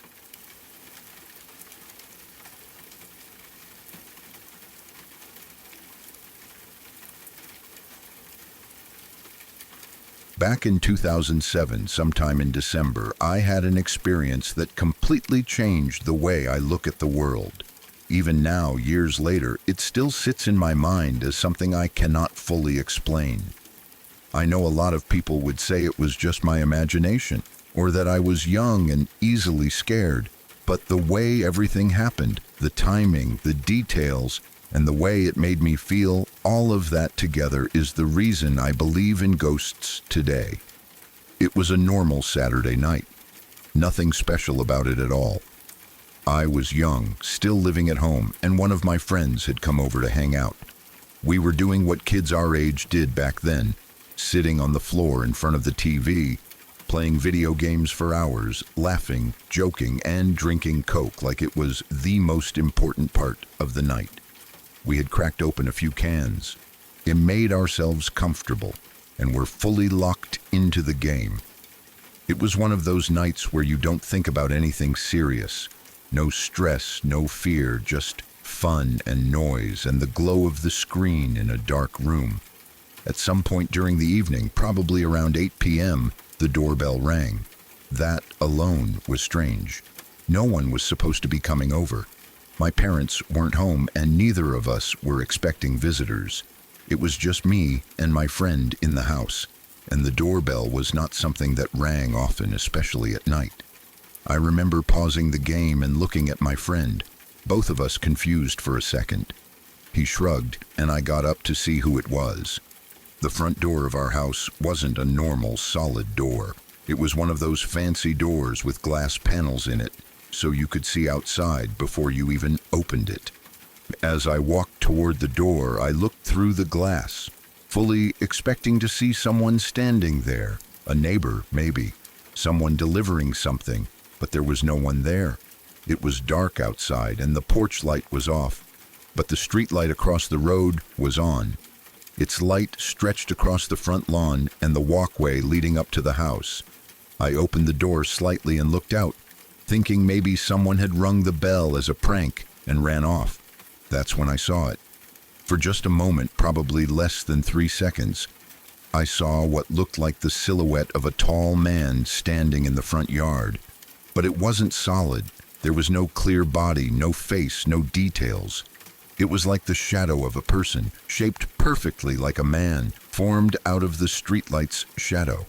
The strange thing was that there was no one there to cast that shadow. The grass was empty. The walkway was empty. But the shadow was there, standing upright, tall and still. I froze. Then, just as quickly as I noticed it, the shadow seemed to break apart and melt back into the normal shapes on the ground, like it had never been there at all. My heart started pounding, but I immediately tried to explain it away. I told myself my eyes were playing tricks on me. It was dark, I'd been staring at a screen for hours, and shadows can look weird at night. I shut the door, locked it, and walked back to the living room. I didn't tell my friend what I saw. I didn't want to sound stupid or dramatic, and honestly, I wasn't even sure what I had seen myself. We went back to playing games, and for a while, everything felt normal again. The fear faded a bit. We laughed, talked about random stuff, and kept drinking our Cokes. The night stretched on, and eventually, it was really late. The kind of late where the house feels extra quiet, and every sound feels louder than it should. After a few hours, my friend realized he had finished his last Coke. He joked about it, and without thinking much about it, I offered to go grab us some more from the kitchen. It felt like nothing at the time, just a normal thing. I left the living room and stepped into the hallway. The hallway lights were on, and the space was bright and familiar. But the moment I took a few steps forward, I saw it again. This time, it wasn't outside. The ceiling lights in the hallway cast shadows along the walls, and those shadows began to shift. Right in front of me, the shadows stretched and came together, forming the same tall figure I had seen outside earlier. It was unmistakable, the same shape, the same height, the same unnatural stillness. It looked like a man standing there, made entirely of shadow, blocking my path. My stomach dropped. I stopped walking immediately. Every instinct in my body told me something was wrong. I took a step back slowly, my heart racing, my skin covered in goosebumps. I whispered my friend's name, hoping he would answer, hoping this would all disappear if I just didn't look at it too closely. That's when the lights went out. The hallway went completely dark in an instant. I screamed. I turned and ran back to the living room as fast as I could, nearly tripping over myself. My friend jumped up, completely confused, asking me what was wrong. I couldn't even form words. I was shaking, pointing toward the hallway, my chest tight like I couldn't breathe. Then, just as suddenly as they had gone out, the lights came back on. Everything looked normal again. The hallway was empty. No shadows, no figure, no movement. Just the same house I had lived in for years. I stood there for a long time, trying to calm down. My friend kept asking what happened, and all I could say was that the lights went out and scared me. I didn't tell him about the shadow. I didn't tell him about the figure. Part of me was afraid that if I said it out loud, it would somehow make it more real. We didn't play much after that. The mood was gone. Eventually, we went to bed, but I barely slept. Every little sound made me tense up. Every time I closed my eyes, I saw that tall shadow standing there, silent and watching. Nothing like that ever happened again. I never saw the shadow after that night. The lights never went out like that again. The doorbell never rang when no one was there. Life went on, and as I got older, I tried to think about it less. I tried to be logical about it. Maybe it really was my imagination. Maybe it was a coincidence. Maybe the power flickered and my brain filled in the gaps. But the thing that still gets me is how it all lined up. The doorbell ringing when no one was there. The shadow outside. The same shadow inside later that night. The lights going out at the exact moment I noticed it. The feeling I had, deep in my gut, that something was wrong. It didn't feel like fear from a scary story or a movie. It felt like real fear, like my body knew something before my mind could explain it. I've heard people say that kids are more sensitive to things like that they notice things adults don't. I don't know if that's true. I don't know what I saw. I don't know why it happened that night and never again. All I know is that I've never forgotten it. Even now, when I'm alone in a quiet house and the lights flicker, or when I see shadows stretch in strange ways at night, I think about that evening in 2007. I think about that tall figure made of shadow. And no matter how hard I try to explain it away, a part of me still believes that something was there. That night is the reason I believe in ghosts.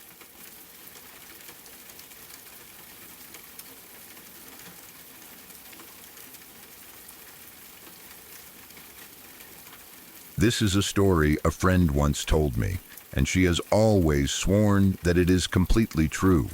She is not the kind of person who exaggerates or looks for attention, and the way she tells it has always made it feel heavy, like something that still sits with her years later. It is not a dramatic story full of noise or obvious horror. It is quiet, simple, and that is what makes it so unsettling. Her friend was a young woman with a small family. She was married, living a fairly ordinary life, and they had a 3-year-old daughter together. Nothing about their situation was unusual or troubled. It was just a normal family doing normal things, the kind of life where routines matter and small disruptions feel bigger than they really are. One weekend, her husband planned to travel to another city about 2 hours away to watch a baseball game. It wasn't a big deal. People do that kind of thing all the time. He was excited about the game, and she stayed home with their daughter. There was no tension, no argument, nothing that would later stand out as a warning sign. He left that morning, kissed them goodbye, and promised to call when the game was over and he was on his way back. The day passed quietly. She went about her usual routine, taking care of their daughter, doing small household things, waiting for the evening. When the game ended, he called her just like he said he would. He told her the game was over, talked a little about how it went, and said he was heading home. His voice sounded normal. Nothing about the call raised any concern. It was short and casual, the kind of call that blends into everyday life and is forgotten as soon as it ends. After that call, she expected him to be home in a couple of hours, at most. She made dinner, fed their daughter, and kept an ear out for the sound of his car pulling in. But time passed, and he didn't arrive. At first, she wasn't worried. Traffic happens. Maybe he stopped for gas. Maybe he got caught up talking to someone. She told herself not to overthink it. As the hours went by, though, that calm started to crack. She checked her phone. No missed calls, no messages. She tried calling him, but it went straight to voicemail. She tried again later, same thing. By that point, it was late, and the house felt too quiet. Their daughter had fallen asleep, and she sat alone in the living room, staring at the phone, waiting for it to light up. Eventually, worry turned into fear. This wasn't like him. He would have called. He would have answered. She started calling family members, asking if anyone had heard from him. No one had. Together, they began calling hospitals, police stations, anywhere they could think of. There was no information. No one could tell them anything. Every call ended the same way, with more uncertainty and more fear. By the early morning hours, she was exhausted, emotionally drained, and still had no answers. Their daughter woke up and came into the room, confused by seeing her mother crying. The little girl had never seen her mother like that before. She climbed up next to her, small and warm, and asked why she was crying. Her mother tried to explain in the simplest way she could. She told her that Daddy hadn't come home yet and that she was worried. She tried to smile, tried to stay strong, but the fear was overwhelming. She couldn't stop crying. That is when the daughter said something that changed everything. She looked at her mother and said very calmly, "Why are you crying, Mommy? Daddy is sitting here." As she said it, she pointed toward a chair in the room. Her mother froze. At first she thought it was just a child's imagination. Kids say strange things. They pretend.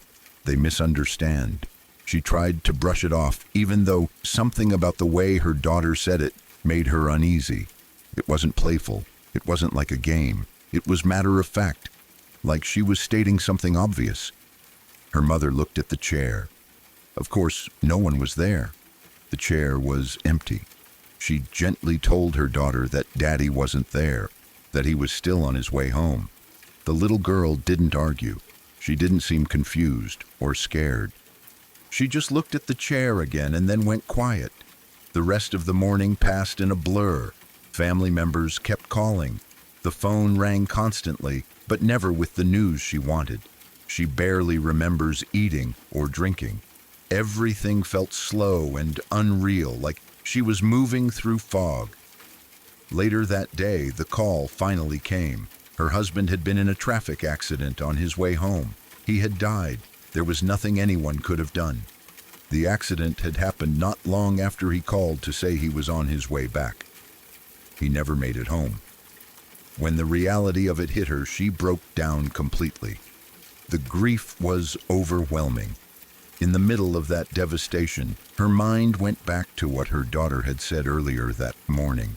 The calm way she had pointed to the chair, the certainty in her voice. There was no logical explanation for it. The child was too young to understand death. No one had told her anything. She couldn't have known. And yet, she had spoken as if her father was there, sitting with them. The story spread quietly among family and close friends, not in a sensational way, but in hushed conversations. Some people said it was just a coincidence that children sometimes sense changes in adults and respond in strange ways. Others said it was the mind trying to cope, finding meaning where there is none. But for her mother, it never felt like coincidence. She said that moment stayed with her more than almost anything else. In the middle of the worst day of her life, when everything was falling apart, her daughter had said something that felt impossible to explain. It didn't bring comfort exactly, but it left a mark. A question that never fully went away. Even years later, when the grief had softened into something more manageable, she would sometimes think back to that chair, to the way her daughter had pointed to it, to the timing of it all. She never claimed it was proof of anything. She didn't say it meant there was an afterlife or spirits or anything like that. She just said it happened exactly that way, and she didn't know what to make of it. Her daughter doesn't remember it now. She was too young. It's not something she brings up or talks about, but for her mother, it is one of those moments that lives quietly in the background of her life. Not something she thinks about every day, but something that surfaces in moments of reflection, especially when she thinks about loss, or about how children sometimes seem to understand things in ways adults can't. My friend, the one who told me this story, said that whenever she hears it, she gets chills. Not because it's obviously supernatural, but because it sits right on the edge of what we can explain. It doesn't shout, it doesn't try to scare you. It just exists, unresolved. And maybe that's what makes it so haunting.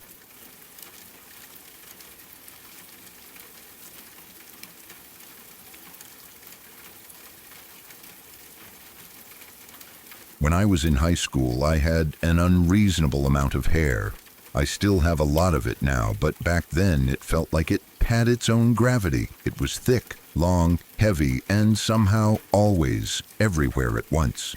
Anyone who has lived with that kind of hair knows it's not just hair, it's a full-time responsibility. Washing it took forever, drying it took even longer, and styling it was a whole separate event that required planning, patience, and usually another person. One night, after a long day, I decided to take a shower. Nothing unusual about that. I washed my hair like I always did. Probably used way too much shampoo because that's what you do when you have a lot of hair. And when I got out, I didn't bother drying it. I just twisted it all up into a massive wet bun on top of my head. It was heavy, damp, and tight. But it kept the hair out of my way, and that was good enough for me. My friend Rachel lived nearby, and she had been practicing hairstyling because she already knew that was what she wanted to do with her life. She had the tools, the patience, and the interest. So instead of dealing with my hair myself, I decided to walk over to her place and let her mess with it. It seemed like a perfectly normal plan at the time. It's important to understand the setting here. I grew up in a very rural area. When I say rural, I don't mean a little outside town. I mean the kind of place where the road to your friend's house is barely a road at all. It was more like a trail. No streetlights, no sidewalks, just dirt, gravel, trees, tall grass, and the constant background noise of insects and night animals doing whatever it is they do after dark. So there I was, freshly showered, hair piled into a wet bun, walking down this trail toward Rachel's house. I didn't think anything of it. I'd done this walk 100 times. The night air was cool, my hair was still dripping a little down my neck, and everything felt normal. I got to her house, went inside, and made my way to her room. Rachel's room was exactly what you'd expect from someone who wanted to be a hairstylist. She had a vanity set up with one of those mirrors that has lights running all the way down both sides. Bright, clear, almost theatrical lighting. It made everything visible, too visible as it turned out. I sat down in front of the vanity and looked at my reflection. Rachel stood behind me, excited and focused, ready to practice. I could see her hands reaching up toward my head in the mirror. She untwisted the bun carefully, letting my wet hair start to fall loose around my shoulders. And that's when everything went very, very wrong. The moment the bun came undone, something happened that my brain didn't immediately know how to process. At first, it looked like movement. Then, it looked like chaos. Then, it looked like a nightmare. From my head, from my hair, from the space just above me, insects started to rise into the air. Not one or two, dozens, at least 40, maybe more. Moths, wasps, bees. They didn't just fall out, they ascended. They lifted up into the light above the vanity mirror like some deeply cursed version of angels floating toward heaven. They swarmed upward, wings buzzing, bodies catching the bright light, filling the space above my head in a way that felt completely unreal. For a split second, my brain refused to accept what my eyes were seeing. I just stared at my reflection, frozen, watching insects pour out of my hair like it had been a living nest. I could see Rachel's face in the mirror too. Her expression shifted from concentration to confusion to pure horror in about half a second. Then reality hit. There was screaming. I don't remember who screamed first. It might have been both of us at the same time. I jumped up out of the chair so fast that it nearly tipped over. My hair flew everywhere, still soaked, still heavy, and now apparently still full of insects that had not gotten the memo to leave yet. The room erupted into chaos. Insects were flying everywhere, bouncing off the lights, the mirror, the walls. Rachel was yelling, I was yelling. We were swatting at the air, backing away from each other, now trying to make sense of how this had happened. Once the initial shock wore off just enough for thinking to resume, the explanation became horrifyingly clear. Insects love shampoo. The smell, the residue, whatever is in it, it attracts them. And when you walk through a rural area at night with freshly washed hair twisted into a warm, damp bun, you have essentially created the perfect environment, a nest, a shelter, a very inviting, very fragrant insect hotel. All of those moths, wasps, and bees had gotten tangled in my hair during that walk. They had crawled in, gotten stuck, and stayed there, hidden and waiting until the moment my hair was released under bright lights. I felt sick. The idea that I had walked all that way with that many insects in my hair, completely unaware, made my skin crawl. The fact that they had been that close to my scalp, my neck, my face, was almost worse than seeing them fly out. Eventually, after a lot of panicked flailing, we managed to get the windows open and drive most of them out of the room. Rachel's parents were understandably confused and annoyed by the noise, and trying to explain the situation out loud only made it sound more ridiculous.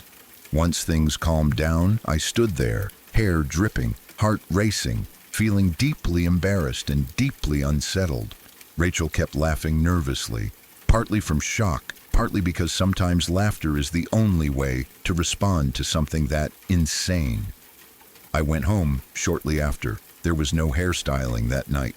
I took another shower. I washed my hair again, slower this time, checking everything, making absolutely sure nothing else was hiding in there. I dried it thoroughly and slept with it loose, afraid to tie it up again.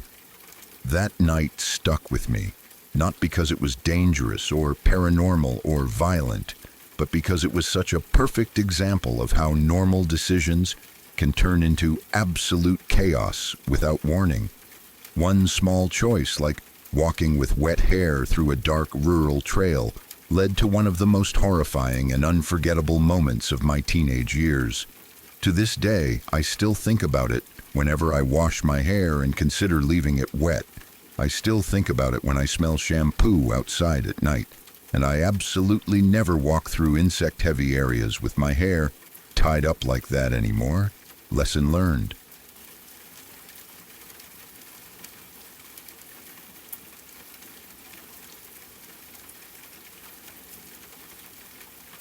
When I was younger, I had a Siamese cat who meant more to me than I can really explain.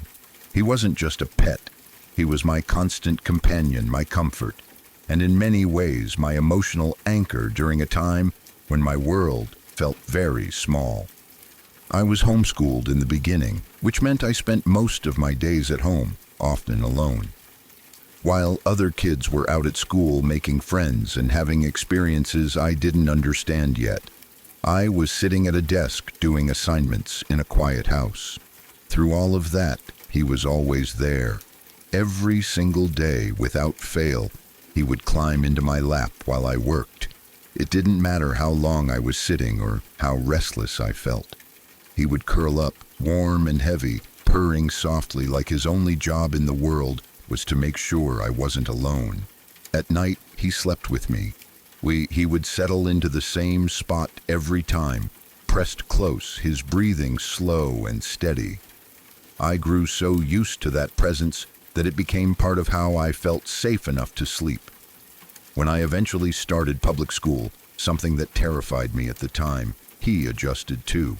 Every afternoon when I came home, he was there to greet me like he had been waiting all day just to see me again. Then in 2007, when I was in 5th grade, he died. I was not prepared for that loss in any way. I don't think anyone really prepares a child for grief, especially not the kind that feels like it rips something essential out of you. I cried for weeks. I cried until my chest hurt, until my eyes burned, until I felt empty. Nights were the worst. I would wake up half asleep, reaching for him out of habit. And then reality would hit me all over again when I realized he wasn't there. Every time it felt like being stabbed, over and over. Losing him wasn't just losing a pet. It felt like losing the one being who had understood me without words. A few months later, in September, my parents got me another cat as an early birthday present. She was a silver tabby with big green eyes, incredibly soft fur, and a little stubby tail that made her look permanently kitten-like. She was beautiful and she was sweet in her own way.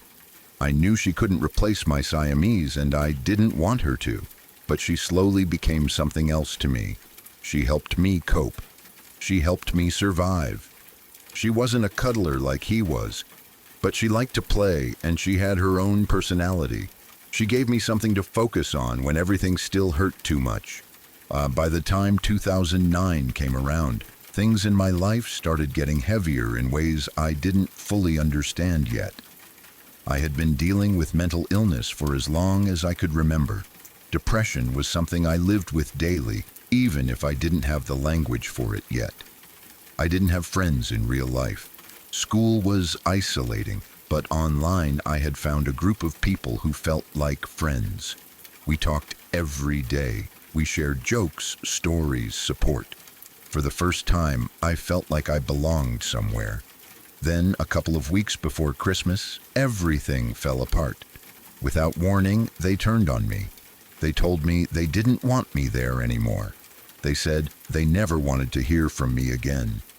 I know now that internet friendships can be complicated, that people can be cruel behind screens, but at the time, it shattered me. I believed they cared. I believed they were my friends.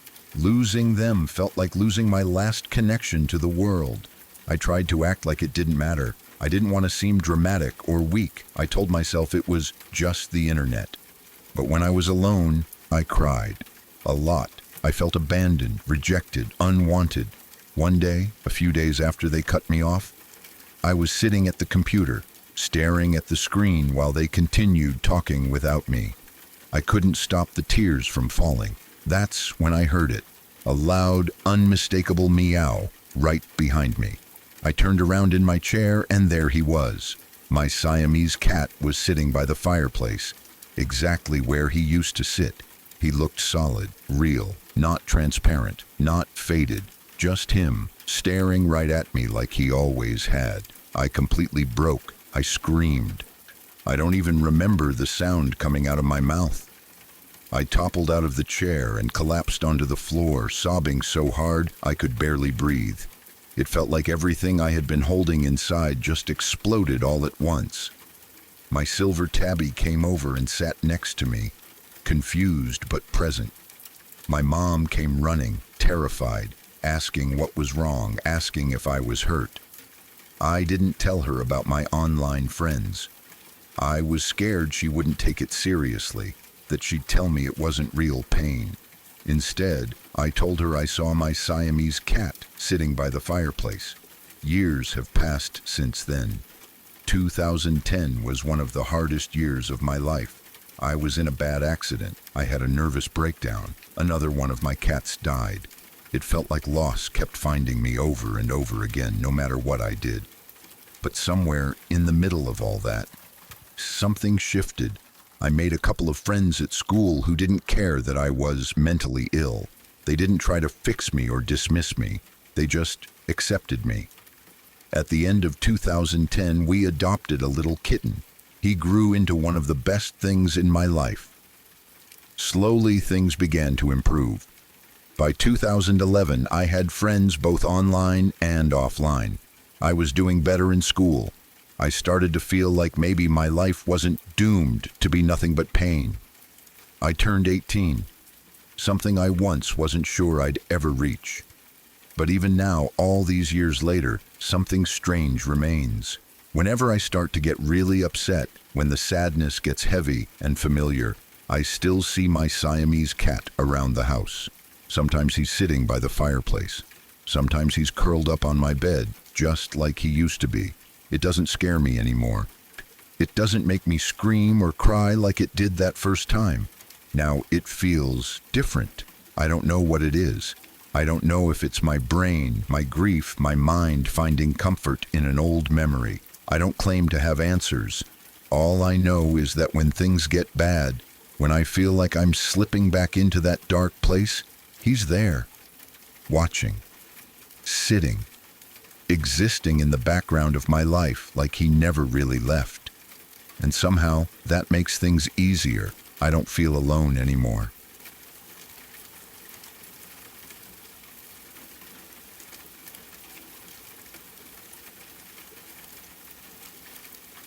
I have told this story a few times before on similar online threads, but every time I think about it, the memory still feels just as sharp and unsettling as it did the night it happened.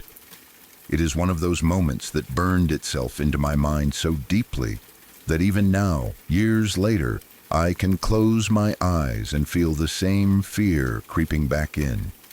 I was young at the time, still living at home, still believing that nighttime meant safety as long as you were inside with your family. That night changed that belief forever. It was late, probably around 1 a.m. My brother and I were in my room, sitting close together in front of my old desktop computer.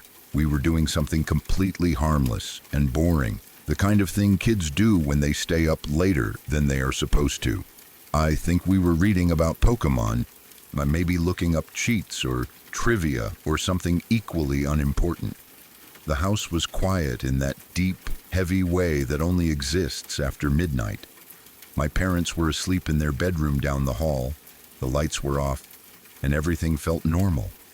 Then, without any warning at all, the silence shattered.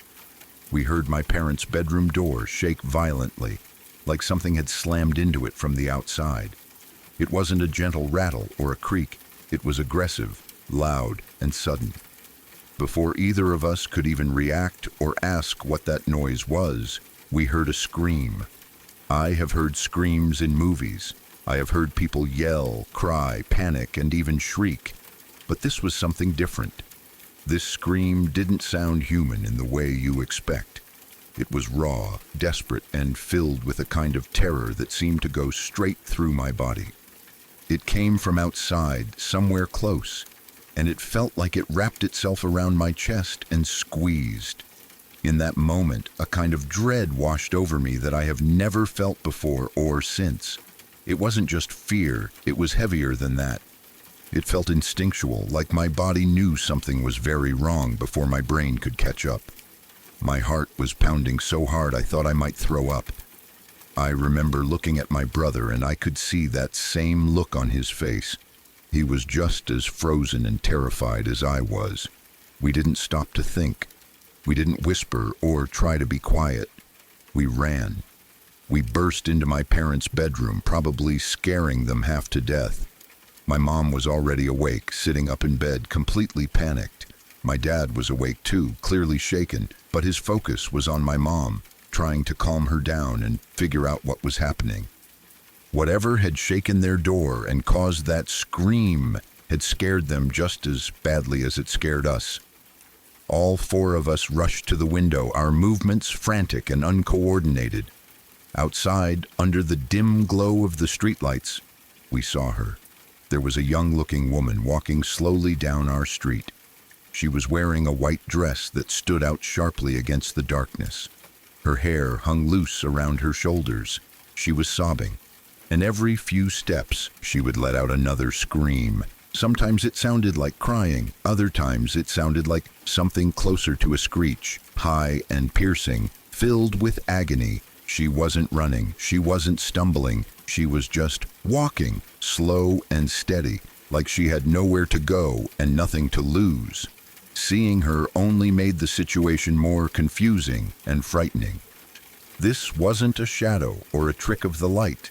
This was clearly a person, a real woman, and yet something about her felt deeply wrong. The way she moved, the way she screamed, the way she didn't seem to notice anything around her made my skin crawl.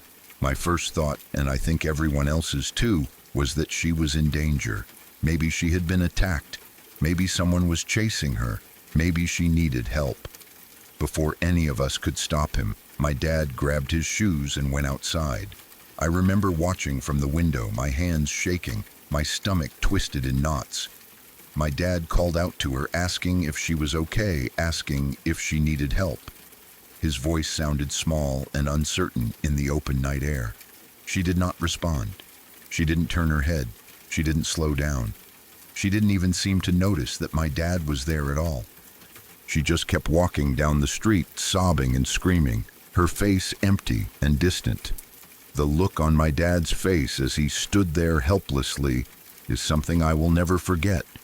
It was a mix of fear, confusion, and disbelief. He looked like someone who was trying to make sense of something that simply didn't make sense. After a few moments, my dad came back inside. He locked the door behind him, his hands visibly shaking, still thinking that the woman might be hurt or in danger. He called the police and explained what we had seen and heard. None of us slept that night. Every little sound made me jump. I kept replaying the scream in my head over and over, wondering who she was and what had happened to her. I expected that by morning we would hear sirens or see police cars or find out that something terrible had happened nearby. But the next day, we learned something that unsettled me even more than the scream itself. The police found no evidence of the woman at all. No reports, no missing persons matching her description, no signs of a disturbance, no witnesses besides us. It was as if she had never been there. That realization left me deeply shaken. We hadn't imagined it. All four of us had seen her. All four of us had heard her. And yet, according to the authorities, there was nothing. Over time, I told the story to friends and acquaintances.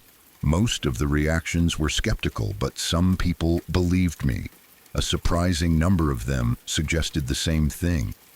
They told me it sounded like a banshee or like La Llorona, the legendary figure from Mexican folklore who wanders at night crying for her lost children. I didn't grow up believing in ghosts or myths. but the idea stuck with me, especially because I live within walking distance of Mexico, in an area where those stories are well known and passed down through generations.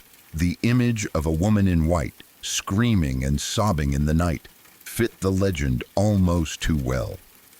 I don't know what we saw that night. I don't know who or what that woman was. I don't know why she shook my parents' door or why she ignored my dad completely. I only know that it happened, and that the fear it caused was real and lasting. Even now, when I hear a scream late at night, my heart skips a beat. Part of me is instantly transported back to that moment, standing at the window watching a woman in white walk away into the darkness, her cries echoing down the street. Whatever the explanation is, rational or not, that night left a mark on me. It taught me that there are moments in life that don't come with clear answers. Moments that sit in your memory, unresolved, waiting for you to remember them when the world goes quiet. And sometimes, late at night, when everything is still, I wonder if she is still out there somewhere, walking and crying, just out of sight.